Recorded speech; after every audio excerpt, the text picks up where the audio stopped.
It's funny because, with health and well-being, we go to Google and have old Dr. Google, and we put the symptoms in, and normally somebody tells us something that sort of lines up with our situation. The same can be said with cars. The resources that are available online now, personal experiences, previous repairs, and so forth.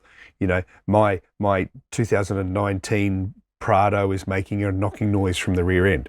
And they can say it's bushes, or it's this, or it's diff clunk, or whatever. You are seeing people who are coming in with a little bit more of an understanding, and you've got to be careful that, if you are looking at parts, they are relevant as opposed to subjective.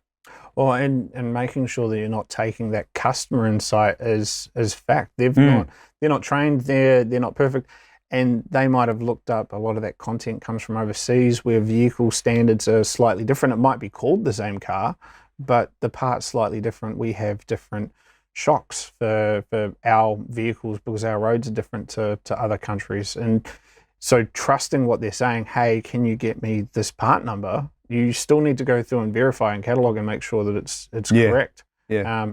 So again, you still need those tools, even though customers might be coming to you with that more information. You've got to make sure you're verifying it. It's interesting. The businesses need to change because the customers certainly are, aren't they? And they've been changing for a while.